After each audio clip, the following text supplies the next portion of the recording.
سب سے پہلے بارگاہ رسالت میں درود کا نذرانہ پیش کریں۔ اللہم صلی علی سیدنا مولانا محمد بارک وسلم صلاۃ و سلام علیک یا رسول اللہ۔ سوسائٹی کے فیوچر ممبران ہوتے ہیں، ان کو موٹیویٹ کرنے کے لیے، ان کو گائیڈ کرنے کے لیے، یعنی اپنے بہترین وارث تیار کرنے کے غرض سے اس پروگرام کا انعقاد ہوا ہے۔ ہر تنظیم، ہر قوم، ہر ملک کی ایک کانسٹیٹیوشن ہوتا ہے، دستور اساسی۔ مذہب اسلام کا کانسٹیٹیوشن اگر پوچھا جائے کہ واٹ از یور کانسٹیٹیوشن، دستور اساسی کیا ہے، بلا جھجک، without any hesitation, proudly we will say Al-Quran, the Holy Quran is our constitution. قرآن ہی ہمارا دستور اساسی ہے، اور اسی دستور کے تحت اگر ماضی کی تاریخ کی اسٹڈی کریں گے، مطالعہ کریں گے، تو آپ کو بہت ساری ایسی مثالیں نظر آئیں گی جنہوں نے اس کانسٹیٹیوشن کے تحت اپنی زندگی کو سنوارا ہے، اور وہ اس دنیا میں کامیاب بھی ہے اور آخرت میں بھی کامیاب ہے۔ یعنی سکسس فارمولا، سکسس منتر اس کا ہونے قرآن، اس کو سمجھنے کی ضرورت ہے۔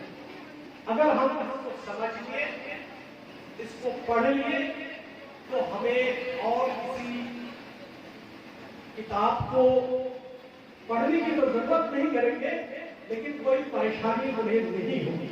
پہلا لفظ اقرا، اقرا باسم ربک الذی خلق، read with the name of Allah who has created you. خلق الانسان من علق، he has created man from clot of blood۔ یعنی پہلا لفظ ریڈنگ، رائٹنگ، ریسرچ، اس کو پروموٹ کرنے کا حکم دیا گیا، یعنی آپ خود پڑھو، دوسروں کو پڑھاؤ، اس ریڈنگ رائٹنگ کلچر کو اور پروموٹ کرو، یعنی سرو شکشا ابھیان، یعنی ہر انسان تک تعلیم کی روشنی پہنچاؤ۔ Education right to everyone, یعنی تعلیمی حق، حقوق، یہ بنیادی حقوق میں سے ہے، اور اس کا ذکر قرآن میں ہے۔ آپ بچوں کا بھرپور ساتھ دیں۔ دیکھیے، ترقی کا مطلب یہ ہے کہ آپ جس حالت میں فی الحال ہیں، جو بھی آپ کا ایسے فائنینشیل کنڈیشنز ہیں، اس سے بہتر زندگی آپ کے بچوں کی ہونی چاہیے، اور بہتر زندگی تبھی ہو سکتی ہے جب وہ ان کو آپ اعلیٰ تعلیم کے مواقع مہیا کریں۔ جب تک آپ ان کو ہائر ایجوکیشن کی اپورچونٹی نہیں دیں گے، اسکوپس نہیں دیں گے، ان سے آپ بہتر زندگی کی امید نہیں کر سکتے، کیونکہ آپ سوچیں گے کہ ہم کچھ پیسے ان کو دے کے جائیں گے، کچھ دولت دے کے جائیں گے، کوئی گارنٹی نہیں کہ اس دولت کو وہ اپنے ہاتھ پہ یا آپ کی محنت کو وہ محسوس کر پائے گا۔ لیکن آپ کی جو محنت اگر تعلیم میں جو ہوتی ہے، وہ تادر یعنی پوری زندگی میں رہے گی۔ لہذا علم کی دولت دنیاوی دولت سے کہیں بہتر ہے، اس کو سمجھنے کی ضرورت ہے۔ لاسٹ آخری بات میں اسٹوڈنٹ سے کہنا چاہوں گا کہ آپ اس کے بعد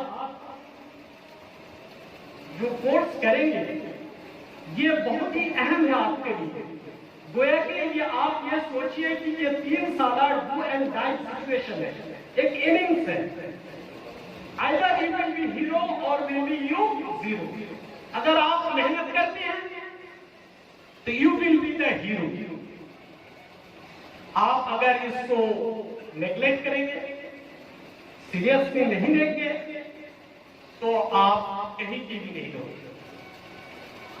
اسی لیے آپ اس کے بعد جو آپ کا 3 سالہ کورس ہے, 3 ایئرز انڈر گریجویٹ کورس ہے, چاہے وہ آرٹس میں ہو, سائنس میں ہو, کامرس میں ہو, میتھمیٹکس میں ہو, اس میں اور آپ کو محنت کرنی ہے. حاضرین, گفتگو